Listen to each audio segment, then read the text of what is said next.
இயேசு கிறிஸ்துவின் நாமத்தினால இங்க வந்திருக்கிற ஒவ்வொருவரையும் இந்த காலை வேளையில அன்போடு கூட நான் வாழ்த்துறேன். இந்த நாளிலும் நம்ம வாழ்க்கையில மறுபடியும் ஒரு புதிய நாளை தேவன் காண செய்திருக்கிறார். காலைதோறும் அவருடைய கிருபைகள், அவருடைய இரக்கங்கள் நம்ம மேல புதியவைகளா இருக்குது. இந்த நாள்ல கூட அவருடைய கிருபையினால, இரக்கத்தினால நம்ம அவர் தந்த வார்த்தைகளை நம்ம தியானிக்க போகிற இந்த நாள் அவர் நிச்சயம் நம்மை உயிர்ப்பிப்பார். நம்முடைய ஆத்துமாவை உயிர்ப்பிக்கக்கூடிய வார்த்தைகளை அவர் நமக்காக தருகிறார் அப்படிங்கிறதுல நம்ம சந்தேகமே இல்லை. இந்த நாள்ல கூட நம்ம ஒவ்வொருத்தரும் இப்போ ஒரு ஒரு 1-2 நாளா நம்ம தியானிக்க போகிற காரியங்கள், அவர் எப்படிப்பட்டவர், அவர் அவருடைய நேச்சர் என்ன, அவருடைய கேரக்டர் என்ன, இதைதான் நம்ம ஒவ்வொரு நாளும் தியானித்து கொண்டிருக்கிறோம். நம்ம தியானிக்கிற தியானம் அது நிச்சயம் நமக்கு அது இனிமையா இருக்கும், நம் வாழ்க்கையை உயிர்ப்பிக்க கூடியதா இருக்கும் அப்படிங்கிறதுல சந்தேகம் இல்லை. அப்போ ஏன் நம்ம அவரை குறித்து அறிகிற அறிவை நம்ம அதிகமாய் ஒவ்வொரு நாளும் நம்ம தியானிக்கிறோம் அப்படின்னா, அதுலதான் கிருபை இருக்கு. கிருபை பெருகுது, சமாதானம் பெருகுது.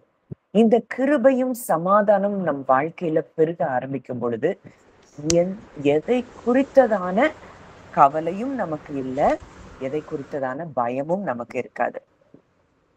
நம்ம வாழ்க்கை வெற்றியுள்ள ஒரு வாழ்க்கையா இருக்குங்கிறதுல சந்தேகம் இல்லை. அப்போ நம்ம எல்லாரும் சொல்றோம் தேவனை பத்தி, அதாவது பிரச்சனைகளை பார்க்கும்போது நீங்க கவலைப்படாதீங்க, உங்க இருதயம் தேவனை பற்றி மாத்திரம் சிந்திக்கட்டும், நீங்க அவரை பத்தி தியானிங்க, பிரச்சனைகளை பார்க்காதீங்க அப்படின்னு சொல்றோம். அப்ப அவர் எப்படிப்பட்டவர், அவருடைய இயல்பு என்ன, அவருடைய நேச்சரை தெரிஞ்சாதான், அவருடைய கேரக்டரை தெரிஞ்சாதான் அவரை பத்தி நம்ம அதிகமாய் நம்ம சிந்திக்க முடியும். அப்போ இந்த நாட்கள்ல நம்ம அவருடைய நேச்சர் என்ன, அவர் யாரா இருக்கிறார், அவர் எப்படிப்பட்டவரா இருக்கிறார், இன்னைக்கு அவருக்குள்ள நம்ம எப்படி இருக்கிறோம் அப்படிங்கிறத குறித்துதான் நம்ம தியானிக்க போகிறோம். வசனம் சொல்லுது, தேவன் ஆவியா இருக்கிறார், அவரை தொழுது கொள்ளுகிறவர்கள் ஆவியோடும் உண்மையோடும் தொழுது கொள்ள வேண்டும். தேவன் எப்படி இருக்கிறாரா? ஆவியா இருக்கிறார். அவரை தொழுது கொள்ளுகிறவர்கள், நம்ம அவரை வர்ஷிப் பண்றோம் அப்படின்னா ஆவியில இருந்து, உண்மையாய் உள்ளத்துல இருந்து அவரை என்ன செய்யணுமா? தொழுது கொள்ளணுமா? சிலர் பல மணிக்கணக்கா ஜெபம் பண்ணுவாங்க, ஆனா அவங்க உள்ளத்துல இருந்து அந்த ஜெபம் எழும்பாது. ஆனா ஆவியா இருக்கிற அந்த தேவனை நாம் ஆவியோடும் உண்மையோடும் தொழுது கொள்ளணும். சரி, அப்போ அவரை ஆவியோடும் உண்மையோடும் தொழுது கொள்ளணும் அப்படின்னா அவருடைய இயல்பு, அவருடைய நேச்சர், இத நம்ம ஆவியில நம்ம புரிந்து கொண்டாதான் நம்ம உண்மையாய் அவரை ஆவியோடும் உண்மையோடும் தொழுது கொள்ள முடியும். இப்போ இதுல பார்க்கும்போது கிட்டத்தட்ட ஒரு 7 காரியங்கள் அவருடைய இயல்பை குறித்து நம்ம தியானிக்க போகிறோம். அந்த 7 காரியங்களை நான் சொல்றது மாத்திரம் இல்ல, நீங்க உங்க தனிப்பட்ட தியானங்கள்லயும் நீங்க அந்த 7 காரியங்களை நீங்க தியானிச்சு பாருங்க. ஒவ்வொரு பகுதிகள்லயும் உங்களுக்கு வெளிச்சம் உண்டாகும். இந்த வெளிச்சம் உங்களுக்கு ஜீவனை கொடுக்கும். இந்த வெளிச்சம் உங்க வாழ்க்கைய மாற்றும்.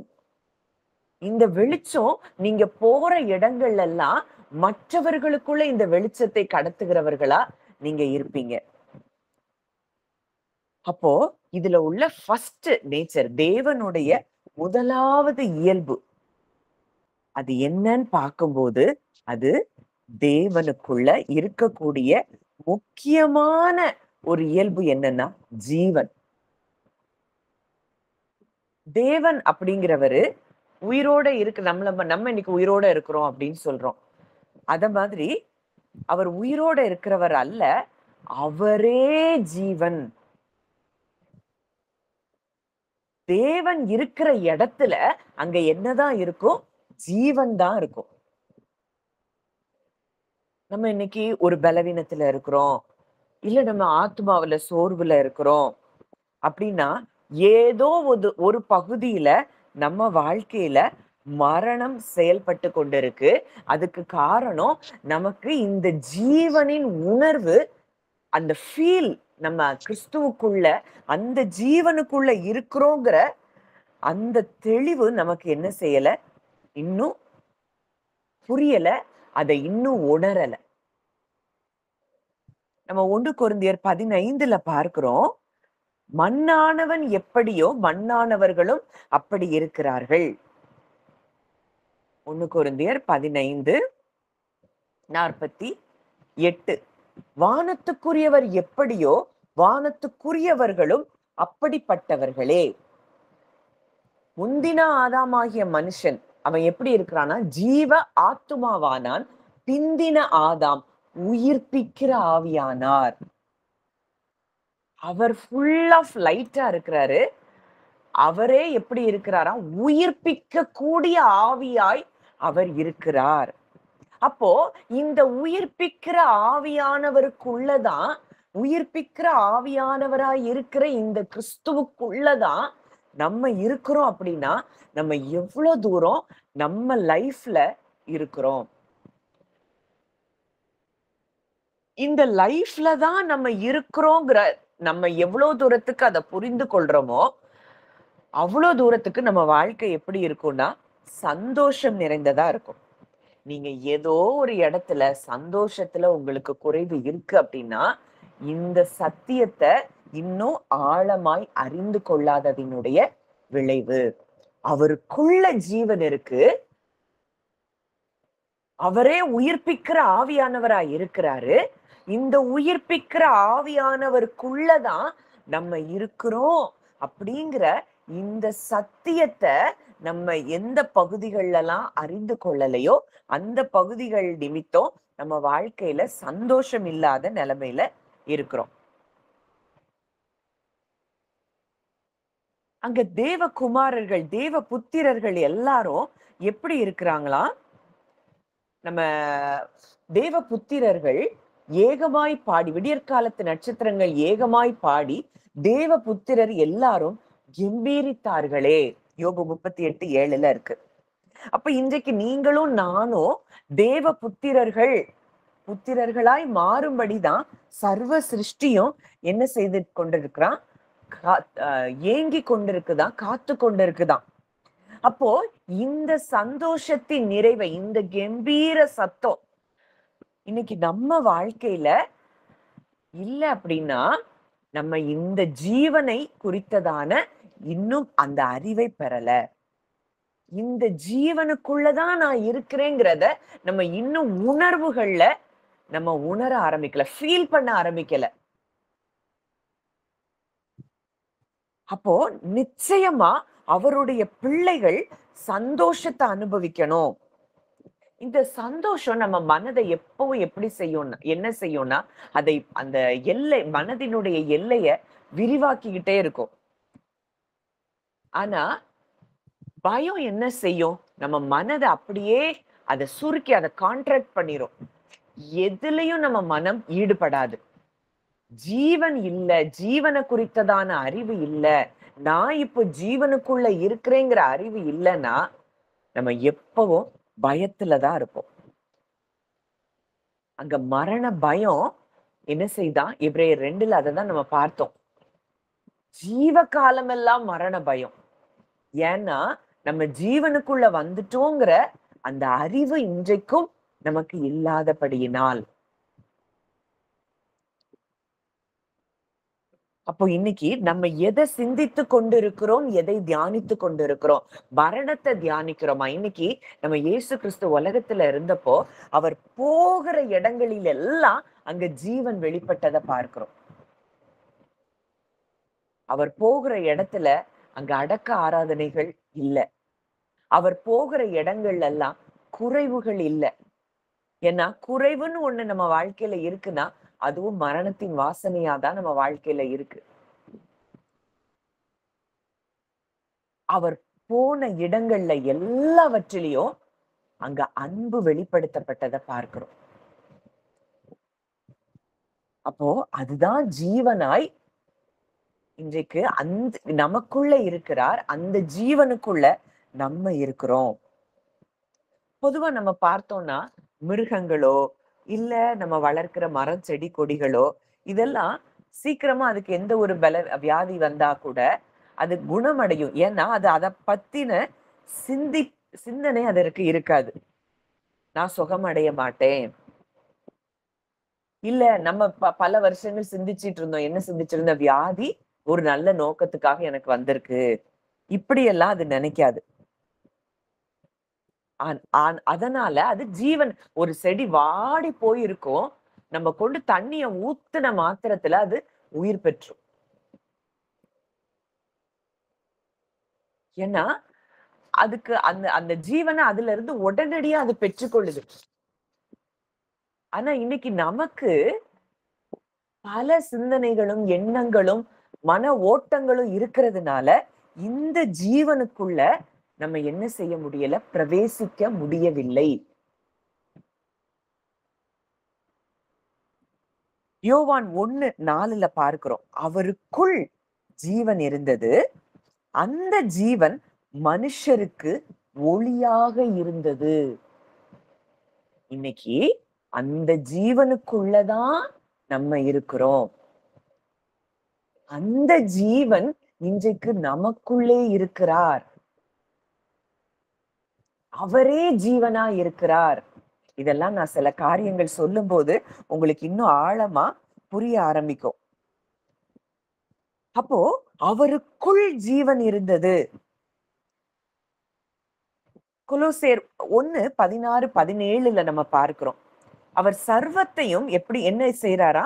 தம்முடைய வார்த்தையினால் அவர் தாங்கி பிடித்திருக்கிறாராம். ஏனென்றால் அவருக்குள் சகலமும் சிருஷ்டிக்கப்பட்டது. பரலோகத்தில் உள்ளவைகள், பூலோகத்தில் உள்ளவைகள், காணப்படுகிறவைகள், காணப்படாதவைகள், சகல வஸ்துக்கள், சிங்காசனங்கள், கர்த்தத்துவங்கள், அதிகாரங்கள் சகலமும் அவரை கொண்டும் அவருக்கென்றும் சிருஷ்டிக்கப்பட்டது. அவர் எல்லாவற்றிற்கும் முந்தினவர். எல்லாம் அவருக்குள் நிலை நிற்கிறது. எல்லா கிரியேஷனும், காணப்படுறது, காணப்படாதது, காணப்படாத சிருஷ்டிப்புகளாகிய அந்த தூதர்கள், இவங்க எல்லாரையும் அவர்தான் சிருஷ்டித்திருக்கிறார். அவருக்கென்றும் அவரை கொண்டும் எல்லாம் சிருஷ்டிக்கப்பட்டிருக்கு. எல்லாம் அவருக்குள் நிலை நிற்கிறது. அப்ப ஜீவனாகிய கிறிஸ்துவுக்குள்ளதான் எல்லாம் நிலை நிற்கிறது. யோவான் 5:26 நம்ம பார்க்கிறோம். John chapter 5:26. ஏனெனில் பிதாவானவர் தம்மில் தாமே ஜீவன் உடையவராய் இருக்கிறது போல குமாரனும் தம்மில் தாமே ஜீவன் உடையவராய் இருக்கும்படி அருள் செய்திருக்கிறார். He is life. அவர்தான் ஜீவன். கிறிஸ்துதான் ஜீவன்.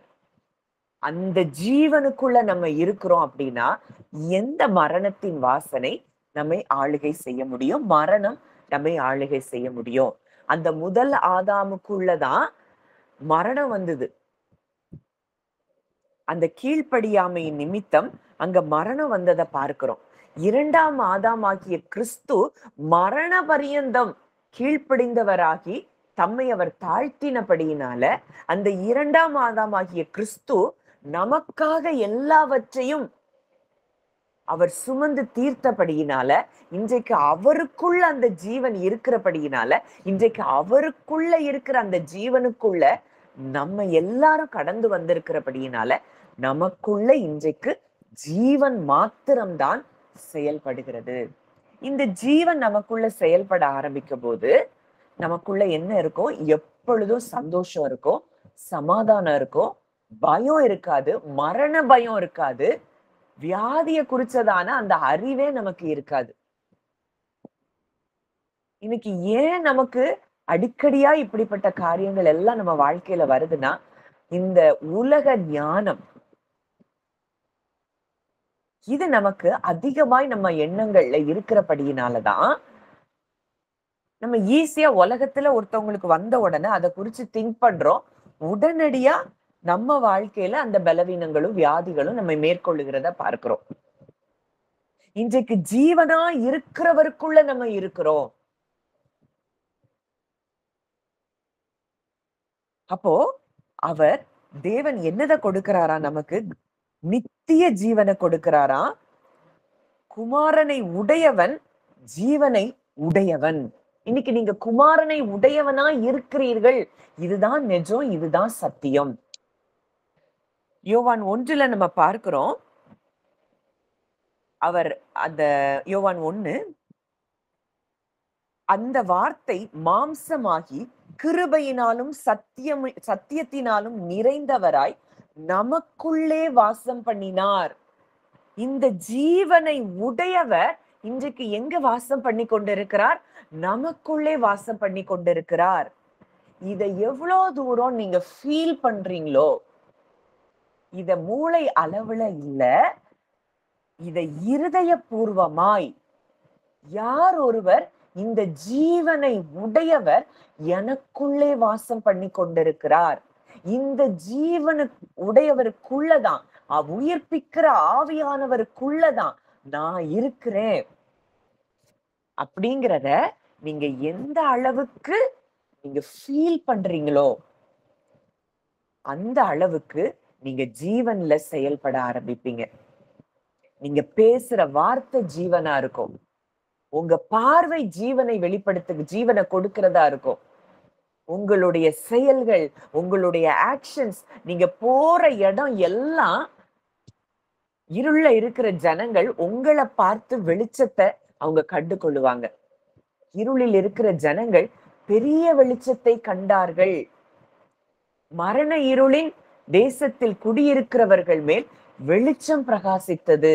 அப்போ இந்த வெளிச்சத்தை நீங்க சுமந்துட்டு போறீங்க, இந்த ஜீவனை நீங்க சுமந்துட்டு போறீங்க அப்படின்னா நீங்க போற இடங்கள்ல எல்லாம் அங்க ஜீவன் உண்டாகும்.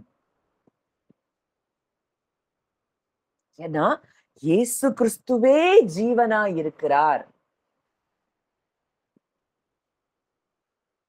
அந்த ஜீவன் மனுஷருக்கு எப்படி இருக்கா? ஒளியா இருக்கு. அப்போ ஆவிக்குரிய அத்தனை இருள்களையும் விரட்டி அடிக்கக்கூடிய வெளிச்சமாய் அவர் நமக்குள்ள இருக்கிறார். அவருக்குள்ள நம்ம இருக்கிறோம். இன்னைக்கு எதெல்லாம் டார்க்னஸா இருக்கு, நீங்க இந்த ஜீவனை உணரல, அவருடைய அன்பை உணரல, ஃபீல் பண்ணல அப்படின்னா அந்த இடம் எல்லாம் இருளா இருக்கும். இன்னைக்கு பயம் இருக்குன்னா அது ஒரு இருள். சந்தேகம் இருக்கு, அவிசுவாசம் இருக்கு, இது எப்படி நடக்கும், இது என் வாழ்க்கையில நடக்குமாங்கிற சந்தேகங்கள் இருக்கு அப்படின்னா அந்த இடம் எல்லாம் அது இருளா இருக்குது. ஆனா குமாரனை உடையவன், நான் குமாரனை உடையவன், எனக்குள்ளே குமாரனுடைய ஆவி எனக்குள்ள கொடுத்திருக்கிறார். குமாரனை போலதான் நான் இந்த உலகத்துல இருக்கிறேன். இத எவ்வளவு தூரம் நீங்க ரியலைஸ் பண்றீங்களோ அவ்வளவு தூரம் உங்க வாழ்க்கையில ஜீவன் பெருகும். இந்த ஜீவன் பெருக பெருக பெருக பெருக நீங்க குமாரனை போல செயல்பட ஆரம்பிப்பீங்க. அன்புலையும் உங்க வார்த்தைகள்லையும் உங்க சொற்கள்ல உங்க செயல்கள்ல அப்படியே கிறிஸ்துவை பிரதிபலிக்க ஆரம்பிப்பீங்க. இந்த கிறிஸ்துவை நம்ம எப்ப பிரதிபலிக்க ஆரம்பிக்கிறோமோ அவ்வளவு தூரம் நம்ம வாழ்க்கை ஜீவன் உள்ளதாய் மாறுகிறத நம்ம பார்க்கிறோம்.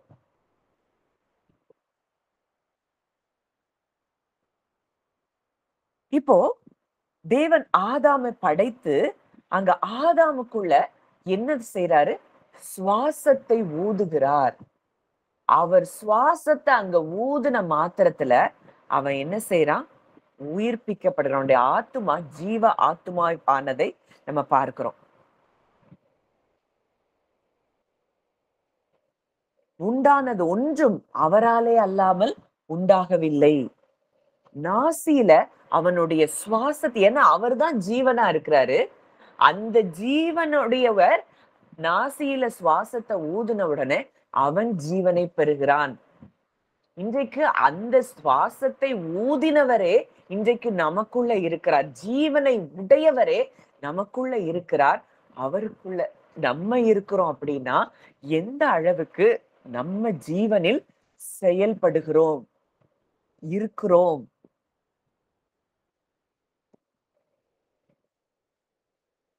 அப்போ இன்னைக்கு அவர் நமக்குள்ள இருக்கிறபடியினாலதான் நம்ம என்ன செய்யறோம்? உயிர்ப்பிக்கிற ஆவியை உடையவர்களாய் நம்ம இருக்கிறபடியினாலதான் இன்றைக்கும் இந்த பூமியில நம்ம உயிரோடு இருக்கிறோம்.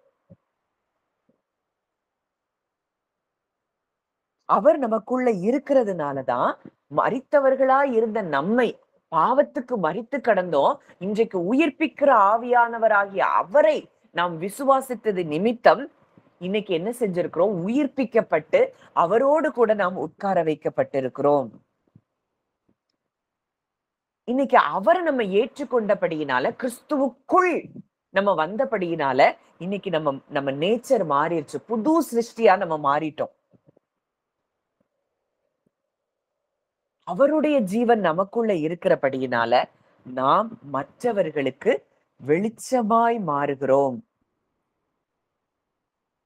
இன்னைக்கு இத நான் சொல்லும் போது எத்தனை பேர் இத ஃபீல் பண்றீங்க அப்படிங்கிறது நமக்கு தெரியல. ஆனா இன்னைக்கு நம்ம தான் வெளிச்சம்.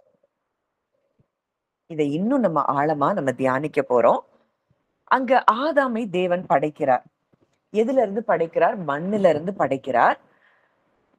நம்ம எல்லாரும் இன்றைக்கு அந்த ஆதாமின் சந்ததியில தான் நம்ம வந்திருக்கிறோம். முதல் ஆதாமின் அந்த சந்ததியில தான் நம்ம எல்லாருமே. நம்ம பாடியை ஆராய்ஞ்சு பார்த்தா அது மண்ணுக்குரிய நேச்சர் தான் இருக்குதான். ஆனா அவருடைய சுவாசத்தை ஆதாமுக்குள்ள ஊதினபடியினால அவன் ஜீவ ஆத்துமாவானான். இன்னைக்கு நம்ம இருதயம் இன்றைக்கும் துடித்து கொண்டிருக்கு அப்படின்னா இன்னைக்கு அவருடைய ஜீவன் நமக்குள்ள இருக்கிறபடியினால. இன்னைக்கு என்னவோ நம்ம உடம்ப பார்க்கிறோம், நம்ம அதை சாப்பிட்டோம், இதை சாப்பிட்டோம், அதை அப்படி பார்த்தோம், இப்படி பார்க்கிறோம், நம்ம உடம்ப அவ்வளோ நாங்க கவனிக்கிறோம், நாங்க அதாவது நம்ம உடற்பயிற்சி செய்வது நல்லது, நம்ம சாப்பிடுறதுல கவனமா இருக்கிறது நல்லதுதான். ஆனா அது நமக்கு ஜீவன் இல்ல. இன்னைக்கு அவர் நமக்கு ஜீவனா இருக்கிறதுனாலதான் இந்த பூமியில நம்ம ஜீவனோடு இருக்கிறோம். நம்ம இருதயம் துடிக்குது, நம்ம இன்னைக்கும் சுவாசித்து கொண்டு இருக்கிறோம் அப்படின்னா ஜீவனா இருக்கிறவருக்குள்ள நம்ம இருக்கிறோம். இன்றைக்கு அவருடைய ஜீவன் நமக்குள்ள இருக்கிறபடினாலதான். லாசருவை அவர் உயிரோடு எழுப்பும் போது அங்க சொல்றாரு, நானே உயிர்த்தெழுதலும் ஜீவனுமா இருக்கிறேன். அப்போ ஒரு ஒரு மரணம், அவர் சரீரம் மரணம் அடைஞ்சு 4 நாள் ஆயிற்று. நாற்றம் எடுக்க ஆரம்பித்த ஒரு சரீரம், அந்த சரீரத்துக்குள்ள அவர் உயிர்த்தெழுதலும் ஜீவனுமாய் அங்க கடந்து சென்று அங்க லாசருவை உயிர்ப்பிக்கிறத நம்ம பார்க்கிறோம். அவரால அதாவது எல்லாமே டோட்டலா முடிஞ்சு போச்சு அப்படிங்கிற நிலைமையில இருக்கிற அந்த சரீரத்தையும் அந்த அப்படிப்பட்ட வாழ்க்கையையும் ரெஸ்டோர் பண்ணக்கூடிய வல்லமை ஜீவனாகிய அவருக்குள் இருக்கிறது. அவருக்குள்ள நம்ம இருக்கிறபடியினால இன்றைக்கு நம்ம வாழ்க்கையில எதெல்லாம் அப்படிப்பட்ட மரணத்தின் வாசனை வீசி கொண்டிருக்குதோ அங்க எல்லா பகுதிகளிலும் ஜீவன் உண்டாகிறது. இந்த ஜீவனுக்குள்ள நம்ம வந்திருக்கிறோம். கொஞ்சம் யோசிச்சு பாருங்க. அதாவது லாசருவுக்கு அங்க மரிச்சு 4 நாள் ஆகி நாற்றம் எடுக்க ஆரம்பித்த ஒரு சரீரம். அங்க கண் பார்க்காது, காது கேட்காது, உடம்புகள் எல்லாம் செயலற்று போன ஒரு நிலைமை. அந்த நிலைமையில இருக்கிற அவனுடைய சரீரத்தை பார்த்து உயிர்த்தெழுதலும் ஜீவனுமா இருக்கிறவர் என்ன செய்யறாரு? ஒரு வார்த்தைய பேசுறாரு, லாசருவே வெளியே வா. இவர் சொன்ன மாத்திரத்துல இந்த உயிர்த்தெழுதலும் ஜீவனும் ஆனவர் அவனுடைய சரீரத்துக்குள்ள அந்த உயிர்த்தெழுதலும் ஜீவனும் கடந்து சென்று அவருடைய ஆத்தும ஆவி அங்க உயிர்ப்பிக்கப்படுகிறத நம்ம பார்க்கிறோம். இந்த காலை வேளையில இப்படிப்பட்ட ஜீவனை உடையவருக்குள்ளதான் நம்ம இருக்கிறோங்கிறத நீங்க ஃபீல் பண்ண ஆரம்பிக்கும் பொழுதே உங்க சரீரத்துல இருக்கிற அந்த மரணங்கள் விலகி அந்த பகுதிகள் எல்லாவற்றிலும் ஜீவன் உண்டாகிறத நீங்க ஃபீல் பண்ணுங்க. நீங்க அடுத்த தடவை நீங்க என்ன டெஸ்டுக்கு போனாலும் சரி, எந்த காரியத்துக்கு நீங்க ரிப்போர்ட்டா எதிர்பார்த்து இருந்தாலும் சரி, அங்க ஜீவன் உண்டாயிருக்கிறத அந்த டோட்டலா அந்த ரிப்போர்ட் மாறி இருக்கிறத உங்க வாழ்க்கையில இது வியாதி பலவீனங்களுக்கு மாத்திரம் இல்ல, எந்தெந்த பகுதிகள்லாம் ஆதாமின் நிமித்தம் மரணம் எல்லா பகுதிகளுக்கும் வந்துட்டு, தரித்திரம் வந்துச்சு, அங்க பிரிவினை வந்தது, அங்க சண்டை, குழப்பம், பொறாமை எல்லாம் வந்தது. இது எல்லா ஏரியாஸ்லயும் உங்க குடும்பங்கள்ல எங்கெல்லாம் இருக்கோ, நீங்க ஜீவன் உள்ளவருக்குள்ள நான் இருக்கிறேங்கிறத நீங்க ரியலைஸ் பண்ண ஆரம்பிக்க உங்க வாழ்க்கையின் அத்தனை பகுதிகள்லயும் அங்க ஜீவன் உண்டாகிறத பார்ப்பீங்க. அப்போ இப்படிப்பட்ட ஜீவன் நிறைந்தவர், ஜீவனை உடையவருக்குள்ள நம்ம இருக்கிறோம் அப்படிங்கிறத தான் நம்ம இன்றைக்கு ஆழமாய் தியானித்துக் கொண்டிருக்கிறோம். 7 காரியங்களை நம்ம தியானிக்க போறோம். முதல்ல அவர் யார்? அவர் ஜீவனை உடையவர். அவரே ஜீவனாய் இருக்கிறார். God is life. அவருக்குள் ஜீவன் இருந்தது. அந்த ஜீவன் மனுஷருக்கு ஒளியாக இருந்தது. அடுத்ததா அங்க பிசிக்கல் லைஃப் அவர் ரெஸ்டோர் பண்றாரு லாசருவினுடைய உயிர்த்தெழுதலின் நிமித்தம். அடுத்தது ஆவிக்குரிய வாழ்க்கையில மரணம் அடைந்த அந்த சமாரிய ஸ்திரீயினுடைய வாழ்க்கைய ஜீவனுள்ள தேவன் உயிர்ப்பிக்கிறத நம்ம பார்க்கிறோம். நமக்கு நல்லா தெரிந்த ஒரு வேத பகுதி தான் யோவான் 4வது அதிகாரம். அதை நீங்க நல்லா தியானிச்சு பாருங்க. அவ பிசிக்கலா உயிரோட தான் இருக்கா. ஆனா ஆவிக்குரிய வாழ்க்கையில அவள் மரித்து போயிருக்கிறாள். அவள்கிட்ட ஆண்டவர் சொல்றாரு, இயேசு அவளுக்கு பிரதியுத்தரமாக, நீ தேவனுடைய ஈவையும் தாகத்துக்கு தா என்று உன்னிடத்தில் கேட்கிறவர் இன்னார் என்பதையும் அறிந்திருந்தாயானால் நீயே அவரிடத்தில் கேட்டிருப்பாய், அவர் உனக்கு ஜீவ தண்ணீரை கொடுத்திருப்பார். அந்த ஜீவ தண்ணீரை அவ பெற்று கொண்டது நிமித்தம் அவளுக்குள்ள ஜீவன் கடந்து வருது. அங்க உள்ள அந்த சமாரிய பட்டணத்துக்கே அவ வெளிச்சமாய் மாறுகிறத, சுவிசேஷத்தை அவள் கொண்டு செல்லுகிறத நம்ம பார்க்கிறோம். அப்போ இன்னைக்கு ஆவிக்குரிய வாழ்க்கையில நீங்க சோர்ந்து போய் இருக்கிறீங்களா? இந்த ஜீவனை உடையவர் உங்களுக்குள்ள இருக்கிறார். ஜீவ தண்ணீர் என்கிட்டதான் அந்த ஜீவ தண்ணீர் இருக்குது. அந்த ஜீவ தண்ணீர் இன்றைக்கு அவருடைய வார்த்தையா இருக்குது. இப்ப நான் பேசுறது எல்லாமே அது அந்த ஜீவ தண்ணீர் தான். இதுல பானம் பண்ணுகிற நம்ம என்ன செய்யறோம்? ஒவ்வொருத்தரும் ஆவியில உயிர்ப்பிக்கப்படுகிறோம். சோர்வுங்கிறது நம்ம வாழ்க்கையில நிச்சயமாய் கிடையாது. ஏன்னா ஜீவனுக்குள்ள நம்ம என்ன செஞ்சிட்டோம்? வந்துட்டோம். ஜீவன் உள்ளவருக்குள்ள நம்ம இருக்கிறோம். இப்ப அங்க சவுல பார்க்கிறோம். புதிய ஏற்பாட்டுல சபையை துன்புறுத்தி கொண்டிருக்கிறவன். அவன் அவன் எப்படி இருக்கிறான்? அவன் ஸ்பிரிச்சுவலா மரித்து போய் இருக்கிறான். அவன் இருதயம் முழுக்க பகை உணர்வுனாலதான் நிரம்பி இருக்கு. வெறுப்பு, கசப்பு, கிறிஸ்துவை ஏற்றுக்கொண்டவங்க மேல அவனுக்கு அவ்வளவு வெறுப்புணர்வு. ஒரே ஒரு என்கவுண்டர் தான், ஜீவனுள்ள தேவனுடைய ஒரு என்கவுண்டரை அங்க சவுல் சந்திக்கிறாரு. அடுத்த நிமிஷத்துல அங்க பவுலுடைய வாழ்க்கை மாற ஆரம்பிக்கிறத நம்ம பார்க்கிறோம். ஆண்டவரே, நான் என்ன செய்ய சித்தமாய் இருக்கிறீர்? நான் என்ன செய்யணும்? அது வரைக்கும் சபையை துன்புறுத்தி கொண்டிருந்தவன், சபையில இருக்கிற ஜனங்களுக்கு மரணத்தை கொடுத்து கொண்டிருந்தவன், இந்த ஜீவனை உடையவரை என்கவுண்டர் பண்ண அடுத்த நொடி பொழுது அவன் ஜீவனை கொடுக்கிறவராய் மாறினதை பார்க்கிறோம்.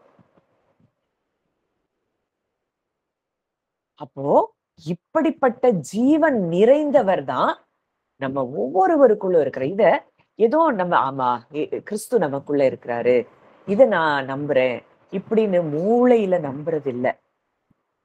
உங்களுடைய ஒவ்வொரு செல்கள், ஒவ்வொரு அணுக்கள், ஒவ்வொரு திசுக்களுக்குள்ளயும் அவர் நிரம்பி இருக்கிறார், ஜீவனாய் இருக்கிறார். நம்ம உடம்புல கிட்டத்தட்ட 37,000 ட்ரில்லியன் செல்ஸ் இருக்குதான். நம்மளுடைய படைப்பே அவ்வளவு ஆச்சரியமான படைப்பு. நம்ம நேத்து பார்த்தோம். நம்ம படைப்பு நம்மள தேவன் எவ்வளவு அழகா படைச்சிருக்கிறாரு. நம்மளுடைய செயல்பாடு இப்ப நான் பேசுறேன் அப்படின்னா, நான் பேசுறது உங்க காதுகள் வழியா உங்க எண்ணங்களுக்கு போகுது, உங்க இருதயத்துக்கு போகுது. இது உங்கள நிரப்புது, இது உங்கள உயிர்ப்பிக்குது. இப்போ இத நான் பேசுறதுக்கும், கேட்கறதுக்கும் நடுவுல எத்தனை செயல்பாடுகள் நம்ம மனித உடல்ல நடக்குது. எவ்வளவு நேர்த்தியாய் நம்மை படைத்திருக்கிறார். நான் பிரமிக்கத்தக்க அதிசயமாய் உண்டாக்கப்பட்டபடியால் I am fearfully and wonderfully made அப்படின்னு தாவீது சொல்றாரு. அப்படி படைச்சிருக்கிறாரா அந்த தேவன் இன்றைக்கு நமக்காக ஜீவனை கொடுத்து நம்மை மீட்டெடுத்து இன்றைக்கு அந்த ஜீவனை உடையவருக்குள்ள நம்மை கொண்டு வந்திருக்கிறார்னா எவ்வளவு பெரிய பாக்கியத்தை பெற்ற ஜனங்கள். இன்னைக்கு இத ஒவ்வொரு செல்லுலையும் நீங்க அவர் நமக்குள்ள இருக்கிறார், அவருக்குள்ள நம்ம இருக்கிறோங்கிறத நீங்க எவ்வளவு தூரத்துக்கு நீங்க ஃபீல் பண்ண ஆரம்பிக்கிறீங்களோ உங்க வாழ்க்கை ஜீவன் உள்ளதாய் மாறுகிறது. நீங்க மற்றவர்களுக்கு ஜீவனை கடத்துகிறவர்களாய் நீங்க மாற ஆரம்பிக்கிறீங்க. உங்க உங்க வாழ்க்கையில உங்க குடும்பத்தினருடைய வாழ்க்கையில அந்த ஜீவன் கடந்து வருகிறத நீங்க பார்ப்பீங்க. இன்னைக்கு நீங்க மட்டும்தான் இந்த ஜீவனை உடையவர்களா நீங்க மாற ஆரம்பிக்கணும். நீங்க உங்க உங்க குடும்பத்துல இருக்கிறவங்க தானாகவே ஜீவனை உடையவர்களாய் அவர்கள் மாற ஆரம்பிப்பாங்க.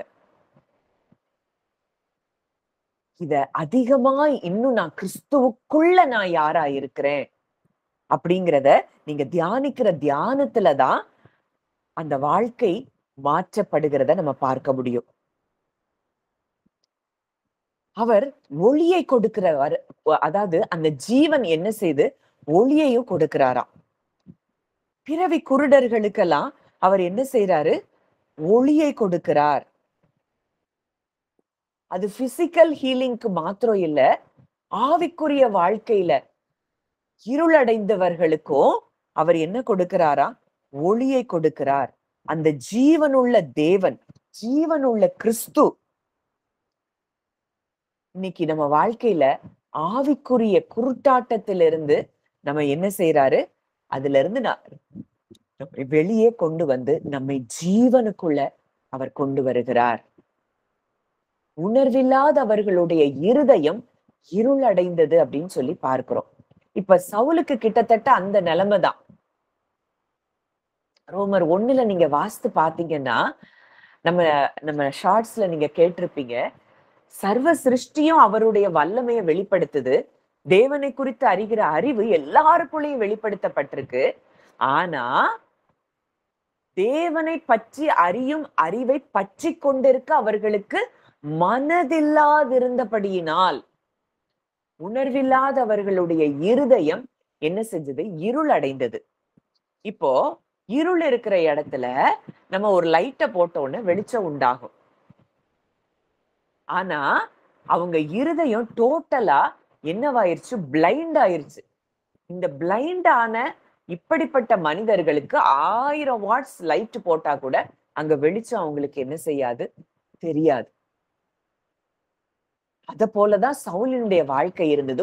ஒரே ஒரு என்கவுண்டர், அந்த வாழ்க்கை அப்படியே இருளடைந்த வாழ்க்கை வெளிச்சம் நிறைந்த வாழ்க்கையாய், ஜீவன் நிறைந்த வாழ்க்கையாய் மாறி இன்னைக்கு அவரை வச்சுதான் நம்மளே இந்த ஜீவனை பற்றி அறிந்து கொண்டிருக்கிறோம். அப்போ இன்றைக்கு உங்க குடும்பங்கள் அப்படிப்பட்டவர்கள் இருந்தா கூட தேவன் தம்முடைய ஜீவனை அனுப்பி அவருடைய ஒரு என்கவுண்டர் போதும் அப்படிப்பட்ட நபர்களை மாற்றுவது அவருக்கு லேசான காரியம். எந்த மனுஷனையும் பிரகாசிப்பிக்கிற மெய்யான ஒளி கர்த்தத்துவம். நேத்து பார்த்தோம், அவர் தோளின் மேல் இருக்கும், அவர் ஆளுகை செய்வார். நம்ம இத நம்பி நம்ம இளைப்பாறுதல்ல இருக்கும் போது அப்படிப்பட்ட நபர்களுடைய வாழ்க்கை நிச்சயமாய் மாறுகிறத நீங்க பார்ப்பீங்க. முதல்ல நம்ம ஜீவனை உடையவர்களாய் மாறணும். நம்ம இன்னும் வியாதியிலையும் நம்ம இன்னும் குறைவுகள்லையும் இருந்துட்டு இருக்க கூடாது. நான் எவ்வளவு ஜீவனுக்குள்ள இருக்கிறேங்கிறத நீங்க உங்களுக்கு நீங்க முதல்ல தியானிச்சு பார்க்க ஆரம்பிங்க. உங்கள்ல இருக்கிற வெளிச்சம் மற்றவர்களை பற்றி பிடிக்கும். அங்க புது எருசலேம்ல அங்க வெளிப்படுத்துதல் 22ல நம்ம பார்க்கிறோம். அங்க இருந்து ஒரு நதி புறப்படுதாம். அந்த வசனத்த நான் வாசிக்கிறேன். வெளிப்படுத்துதல் 22 1, 2. பின்பு பளிங்கை போல தெளிவான ஜீவ தண்ணீர் உள்ள சுத்தமான நதி தேவனும் ஆட்டுக்குட்டியானவரும் இருக்கிற சிங்காசனத்தில் இருந்து புறப்பட்டு வருகிறதை எனக்கு காண்பித்தான். நகரத்து வீதியின் மத்தியிலும் நதியின் இரு கரையிலும் 12 விதமான கனிகளை தரும் ஜீவ விருட்சம் இருந்தது. அது மாதந்தோறும் தன் கனியை கொடுக்கும். அந்த விருட்சத்தின் இலைகள் ஜனங்கள் ஆரோக்கியம் அடைவதற்கு ஏதுவானவைகள். இன்னைக்கு அந்த ஆட்டுக்குட்டியானவர் இருக்கிற அந்த சிங்காசனத்துல இருந்து புறப்பட்டு வருகிற அந்த நதி ஜனங்களுடைய ஆரோக்கியத்திற்கு ஏதுவானவைகள். இது பரலோகத்துல இல்ல, இது பூமியில இருக்கிற நமக்காக எழுதப்பட்ட வார்த்தைகள். அப்போ அவருக்குள்ள ஜீவன் இருக்கு அப்படின்னா அந்த ஜீவ நதி இன்றைக்கு நமக்குள்ள புறப்பட்டு அது நம்மை சுகப்படுத்துகிறதா இருக்குது. மாதந்தோறும் கனியை கொடுக்குமா. இன்றைக்கு அந்த ஜீவனை உடையவரை நம்ம பெற்றிருக்கிறபடியினால நம்ம கனிகளை கொடுக்கிறவர்களாய் நம்ம மாறிவிட்டோம். இனி ஒரு சாபமும் இராது. இந்த ஜீவனுக்குள்ளவருக்குள்ள நீங்க வந்துட்டீங்கன்னா உங்க வாழ்க்கையில சாபங்கிறது வேலை செய்ய முடியாது. தேவனும் ஆட்டுக்குட்டியானவரும் இருக்கிற சிங்காசனம் அதில் இருக்கும். அங்கே ராக்காலம் இராது. விளக்கும் சூரியனுடைய வெளிச்சமும் அவர்களுக்கு வேண்டுவதில்லை. தேவனாகிய கர்த்தரே அவர்கள் மேல் பிரகாசிப்பார். அவர்கள் சதா காலங்களிலும் அரசாளுவார்கள். இது ரோமர் 5லயே நம்ம பார்க்கிறோம். கிருபையின் பரிபூரணத்தையும் நீதியாகிய ஈவின் பரிபூரணத்தையும் பெறுகிறவர்கள் இயேசு கிறிஸ்து என்னும் ஒருவராலே ஜீவனை அடைந்து ஆளுவார்கள் என்பது அதிக நிச்சயமாமே. இன்னைக்கு நமக்கு எந்த லைட்டும் தேவையில்லை. அவரே நமக்கு வெளிச்சமாய் இருப்பாராம். கர்த்தரே உனக்கு நித்திய வெளிச்சமாய் இருப்பார். உன் துக்க நாட்கள் முடிந்து போகும்னு ஏசாயால பார்க்கிறோம். சூரியனுடைய வெளிச்சம், பகலின் வெளிச்சம் எதுவும் நமக்கு தேவையில்லை. அவரே நமக்கு வெளிச்சமா இருக்கிறார். அவரே நமக்கு வெளிச்சமா இருக்கும்போது நம்ம வாழ்க்கையில அங்க சாபம் இல்ல, துக்க நாட்கள் இல்ல. ஏன்னா ஜீவனாய் அவர் கடந்து வந்து விட்டார். இப்போ இந்த ஜீவனை உடையவரை நம்ம பெற்றிருக்கிறோங்கிறத தான் நம்ம இன்றைக்கு காலமெல்லாம் தியானிக்க வேண்டிய ஒரு வார்த்தையா இருக்கு. ஜீவனை உடையவர் இருக்கிற இடத்துல அங்க குறைவு இல்லை. கானா ஒரு கல்யாண வீட்டுல திராட்சை ரசம் குறைவுபட்டப்போ அந்த ஜீவனை உடையவர் அங்க இருந்தபடியினால அந்த ஜீவன் நிறைந்த அந்த திராட்சை ரசம் அங்க நிறைவாக்கப்படுகிறத நம்ம பார்க்கிறோம். தண்ணீர் அங்க ரசமாய் மாற்றப்படுகிறத பார்க்கிறோம். 5 அப்பம் 2 மீன் அங்க 5000 பேர் போஷிக்கப்படுறாங்க. மீனின் வாயிலிருந்து வரிப்பணம் அங்க என்ன செய்து கிடைக்குது. இது எல்லாம் ஜீவனு உடையவர் செயல்படுகிற காரியங்கள். இந்த ஜீவனை உடையவர் தான் நமக்குள்ள இருக்கிறார். மரித்தவைகளை உயிரோடு எழுப்பக்கூடிய வல்லமை நிறைந்த தேவன். இல்லாதவைகளை இருக்கிறவைகளை போல் அழைக்கிறவர் நம்முடைய தேவன். இப்படிப்பட்ட தேவனுக்குள்ள நம்ம இருக்கிறோம். அவர் நமக்குள்ள இருக்கிறாருன்னா இன்றைக்கு எந்த பகுதிகள்லயும் நம்ம வாழ்க்கையில குறைவுகள் என்பது கிடையாது. இத தியானிக்க தியானிக்க தியானிக்க தியானிக்கதான் நம்ம வாழ்க்கை ஜீவனுள்ளதாய் மாறும். கிறிஸ்துவுக்குள் நான் யாரா இருக்கிறேன்? அத நீங்க சும்மா இருக்கிற நேரங்கள்ல நீங்க தியானிச்சு பாருங்க. மரணம் எப்படி ஆதாம ஆண்டு ஆண்டு கொண்டுச்சு, இன்னைக்கு கிறிஸ்துவுக்குள்ள நான் வந்துட்டேன்னா எப்படி எனக்குள்ள ஜீவன் ஆளுகை செய்து, வார்த்தைய சொன்ன மாத்திரத்துல அங்க ஜீவன் கடந்து வருது. லாசருவ உயிரோட எழுப்புது. அங்க நாயினோர் விதவையினுடைய மகன், வாலிபனே எழுந்திரு அப்படின்னு உயிர்ப்பிக்கிற ஆவியாய் இருக்கிற அந்த கிறிஸ்துவின் இடத்துல இருந்து புறப்பட்ட அந்த வார்த்தை அந்த மரித்த சரீரத்தை உயிரோடு எழுப்புகிறது. ராஜாவினுடைய வேலைக்காரர், நூற்றுக்கதிபதியினுடைய வேலைக்காரர் ஒரு வார்த்தையை தான் அனுப்புறாரு, நீ போகலாம், உன் குமாரன் பிழைத்திருக்கிறான். அவர் சொன்ன மாத்திரத்துல அங்க அவனுக்குள்ள அந்த ஜீவன் கடந்து வருது. கானானிய ஸ்திரீ தன் மகளுக்காக இயேசு கிறிஸ்துவின் இடத்துல வருகிறார். பிசாசு பிடித்து அவளை அலக்களிச்சு கொண்டிருக்கு. ஒரே ஒரு வார்த்தை, ஸ்திரீயே உன் விசுவாசம் பெரிது, நீ விரும்புகிறபடி உனக்கு ஆக கடவது. அவளுடைய மன விருப்பம் அத அவர் சொல்றாரு. அவளுடைய மன விருப்பம் அவளுடைய மகளுக்கு அங்க ஜீவனாய் மாறுது. அப்ப இன்றைக்கு உங்க விருப்பம் என்ன? இன்னைக்கு நீங்க யார குறிச்சு நீங்க விண்ணப்பம் பண்ணிட்டு இருக்கிறீங்க, ஜெபித்து கொண்டு இருக்கிறீங்க? இன்றைக்கு ஆண்டவர் இந்த வார்த்தையை தான் உங்களுக்கு பேசுகிறார்.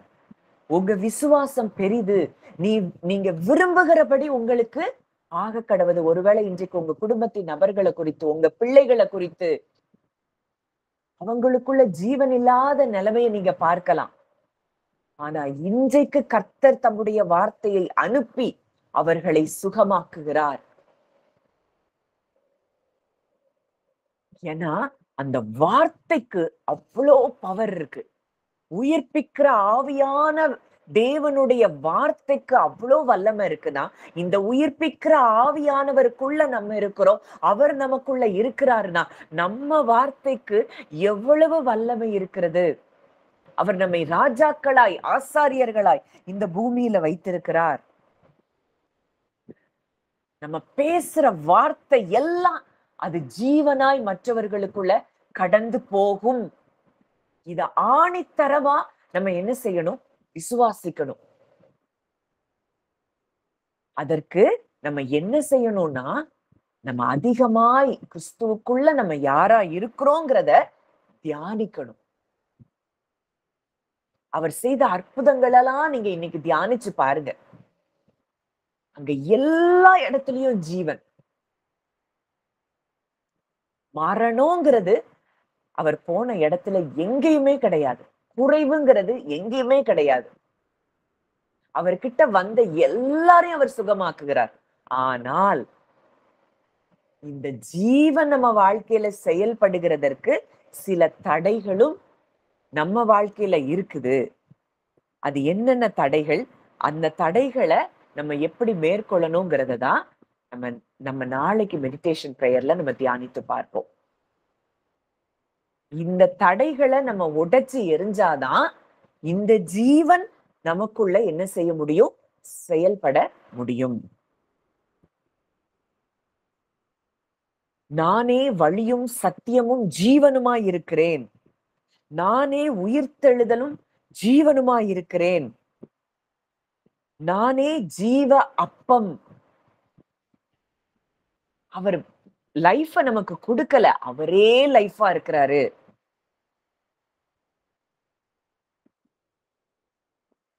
அப்போ இன்னைக்கு ஒரே ஒரு வசனத்தை நான் வாசிச்சு நம்ம இன்றைக்கு இதை முடிப்போம். ரோமர் 6வது அதிகாரம் 4வது வசனம். ரோமர் 6:4.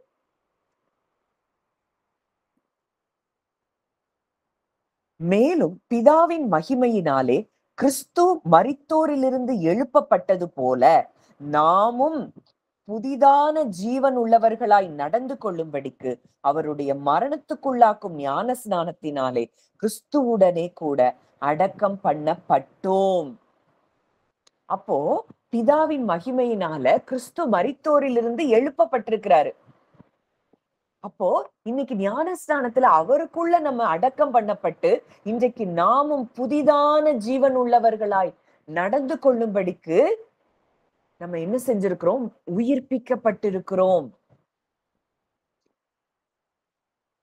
இந்த உயிர்ப்பிக்கிற வல்லமை இன்றைக்கு எங்க இருக்கு? நமக்குள்ள இருக்குது. புதிதான ஜீவன் உள்ளவர்களாய் நம்ம மாற்றப்பட்டு இருக்கிறோம். நடந்து கொள்ளும்படிக்கு நம்ம நடந்து கொள்ளணும். எனக்குள்ள அந்த புதிதான ஜீவன் இருக்குதுங்கிறத நம்ம அப்படிப்பட்ட வாழ்க்கையில நம்ம நடந்து கொள்ளும்படிக்கு நம்ம ஞானஸ்நானத்துல கிறிஸ்து கூட அடக்கம் பண்ணப்பட்டோம்.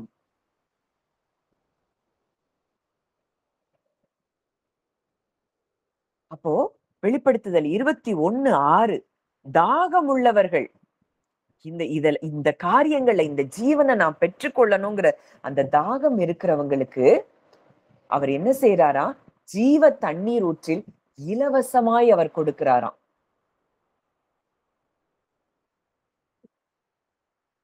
அப்போ ஆதாமினுடைய சுவாசத்துல இருந்து ஆதாமுக்கு அவருடைய முதல் சுவாசம் அவர் மூலமாய் உண்டானதுல இருந்து வெளிப்படுத்துதல் வரைக்கும் அவர் ஜீவனை தான் பேசுகிறத பார்க்கிறோம். ஏன்னா அவர்கிட்ட ஜீவன் தான் இருக்கு, அவர்கிட்ட ஒளிதான் இருக்கு, அவர்கிட்ட மரணத்தின் வாசனையோ இருளோ அவர்கிட்ட கிடையாதுன்னா இன்றைக்கு அவருக்குள்ள நம்ம இருக்கிறோம், அவர் நமக்குள்ள இருக்கிறாருன்னா இந்த ஜீவன் தான் நமக்குள்ள ஃப்ளோ ஆயிக்கொண்டே இருக்கிறத நம்ம பார்க்கிறோம். இந்த ஜீவன்ல நம்ம செயல்படணும். இந்த ஜீவன்ல செயல்பட முடியாதபடிக்கு இருக்கிற தடைகளை குறித்து நம்ம நாளைக்கு தியானித்து பார்ப்போம். ஏன்னா அதை அறிந்து கொண்டாதான் இந்த ஜீவன்ல நம்ம செயல்பட முடியும். நிச்சயமாய் கர்த்தர் இந்த வார்த்தைகளின் மூலம் உங்க ஒவ்வொருவரையும் உயிர்ப்பித்திருக்கிறார் அப்படிங்கிறத நான் நம்புறேன், விசுவாசிக்கிறேன். இன்றைக்கு உங்க வாழ்க்கை ஜீவன் உள்ளதாய் மாறுகிறபடியினால நீங்க பேசுற வார்த்தை, அதனாலதான் வேதம் மறுபடியும் மறுபடியும் நமக்கு சொல்லுது, உங்க நினைவு எப்படி இருக்கோ அப்படியே நீங்க இருக்கிறீங்க. நீங்க மரணமும் ஜீவனும் நாவின் அதிகாரத்துல இருக்கு. நீங்க உங்க வாழ்க்கைய குறித்து, உங்க குடும்பத்தினருடைய ஜீவிதத்தை குறித்து, உங்க பிள்ளைகளுடைய வாழ்க்கைய குறித்து நீங்க என்ன பேசுறீங்களோ அதுதான் அவங்களுக்கு ஜீவனா மாறும். நீங்க மரணத்தை அவங்க வாழ்க்கையில பேசிட்டே இருந்தீங்க, இல்ல அவன் எப்படி எப்படி மாறுவா, அவங்க எப்படி மாறுவாங்க, இது நடக்குமா, இது சாத்தியமா, இது நடக்கவே முடியாத காரியம், இது இது எப்படி பார்த்தாலும் சூழ்நிலை எல்லாம் எதிரா இருக்கு, இப்படி நம்ம பேசிட்டே இருந்தோம் அப்படின்னா அவங்களுக்குள்ள நம்ம ஜீவனை பார்க்க முடியாது. இன்றைக்கு ஜீவனை உடைய நம்ம ஜீவனை பேசும்போது நிச்சயமாய் அவர்கள் ஒவ்வொருவருக்குள்ளாகவும் ஜீவன் கடந்து வரும். இன்னைக்கு பலவீனப்பட்டு இருக்கிற ஆவிக்குரிய வாழ்க்கையில மரித்து போய் இருக்கிற ஒவ்வொருவருக்குள்ளயும் ஜீவனை கடத்துவது அது நமக்கு தேவன் கொடுத்திருக்கிற கிருபையா இருக்கு. நீங்க போகிற இடங்கள் எல்லாம் ஜீவராசிகள் அது ஆரோக்கியப்பட்டு பிழைக்கும்னு சொல்லி வேதம் நமக்கு கற்றுக் கொடுக்கு. அப்ப அவர் எப்படி இந்த உலகத்துல இருக்க போது ஜீவனை கொடுத்தாரு? எல்லாருக்குள்ளேயும் ஜீவன் அங்க வந்தது வார்த்தையின் மூலம். லாசருவை எழுப்புனது வார்த்தையினால. அங்க நூற்றுக்கு அதிபதியினுடைய வேலைக்காரனை சுகமாக்குனது வார்த்தையினால. கானானிய ஸ்திரீயினுடைய மகளை சுகமாக்குனது வார்த்தையினால. எல்லாமே வார்த்தையினால அவர் அங்க ஜீவனை கடத்துகிறத பார்க்கிறோம். அப்ப இன்றைக்கு நம்ம வாழ்க்கையிலயும் நம்மை நேசிக்கிறவருடைய வாழ்க்கையில ஜீவனை நம்ம பார்க்கணும்னா நம்ம ஜீவனை மாத்திரம்தான் பேசணும். நெகட்டிவான வார்த்தைய நம்ம பேசிக்கொண்டே இருந்தோம்னா அதுதான் உங்க வாழ்க்கையில செயல்படும். நிச்சயமா அந்த வார்த்தைகள் ஒவ்வொன்றும் உங்களுக்குள்ள ஜீவனாய் கடந்து வந்திருக்குதுங்கிறத நான் நம்புறேன். ஏன்னா அவருடைய வார்த்தைகள் ஜீவ வார்த்தைகள். இன்னைக்கு உங்களுக்கு இது ஜீவனா கடந்து வந்திருக்கு. இந்த ஜீவ வார்த்தை இன்றைக்கு உங்க எல்லாருக்குள்ளயும் ஜீவனை கொடுக்கிறது மாத்திரம் இல்லாம உங்க குடும்பங்கள்ல இந்த ஜீவன் ஃப்ளோ ஆகுறத இனி வருகிற நாட்கள்ல நீங்க நிச்சயமா பார்ப்பீங்க. உங்களை தேடி இந்த ஜீவ தண்ணீர் உங்ககிட்ட இருக்குதுங்கிறத அறிந்து மக்கள் ஓடி வருவாங்க. உதிக்கிற உன் ஒளியின் இடத்திற்கு ராஜாக்களும் கடந்து வருவார்கள். அந்த ஒளி என்ன? ஜீவ ஒளி. என்னை விசுவாசிக்கிறவன் இருளிலே நடவாமல் ஜீவ ஒளியை அடைந்திருப்பான். இந்த ஜீவ ஒளிய நீங்க பெற்றிருக்கிறபடியினால அநேகம் பேர், கடற்கரையின் திரளான ஜனங்கள் உன் வசமாக திரும்பும்.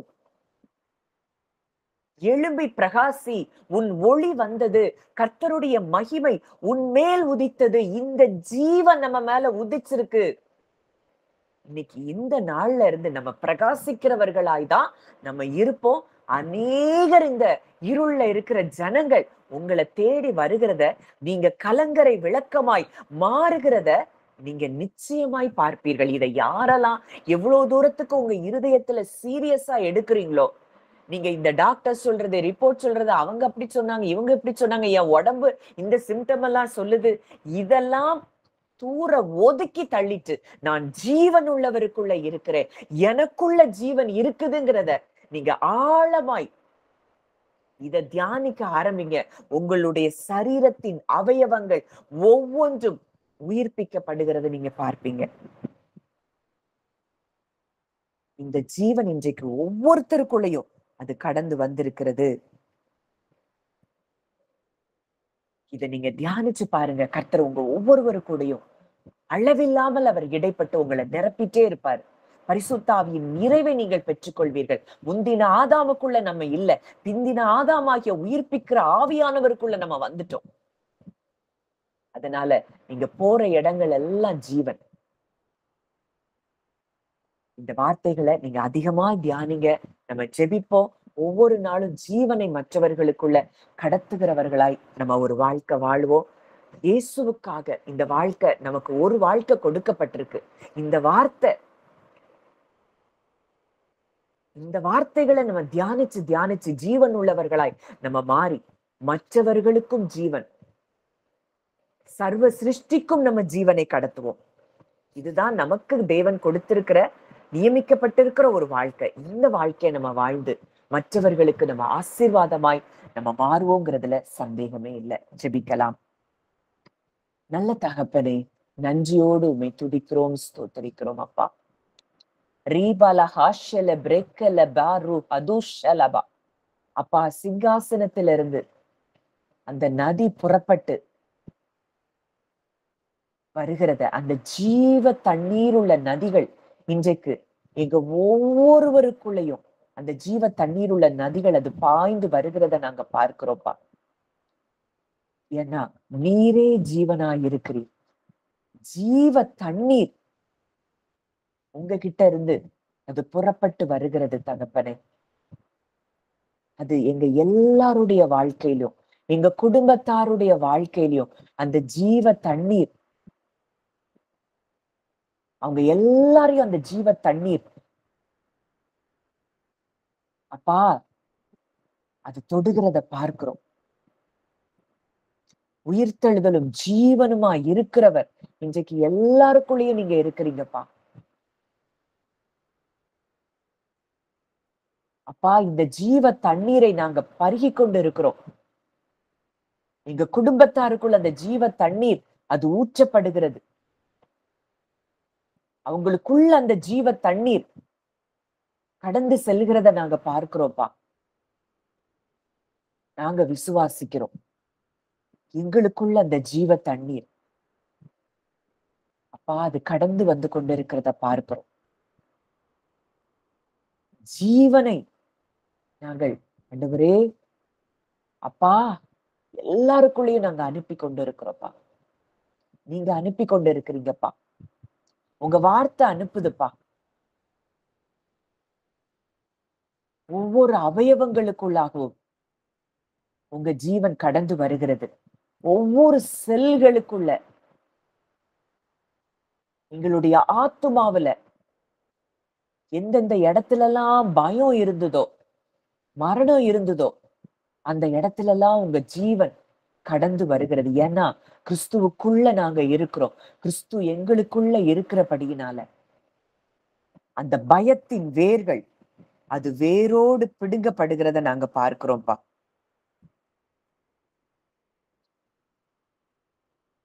அப்பா, ஒரு பெரிய விடுதலை இன்றைக்கு எங்களுக்கு ஆவியில உண்டாகிறத நாங்க பார்க்கிறோம். எங்க சரீரத்துல உண்டாகுதுப்பா. கிறிஸ்து எனக்கு ஜீவன். நீரே எங்களுக்கு ஜீவனாய் இருக்கிறது. அப்பா, உம்முடைய ஜீவ வார்த்தைகளை நாங்க பேச, மரணத்தின் வார்த்தைகள் எங்க வாயில இருந்து இனி ஒரு நாளும் புறப்படாதபடி, எங்கள் வாயின் வார்த்தைகள், எங்கள் இருதயத்தின் தியானங்கள் உமது சமூகத்துக்கு அது பிரியமாய் இருக்கட்டும் என்று சொல்லி நாங்கள் ஜெபிக்கிறோம் அப்பா.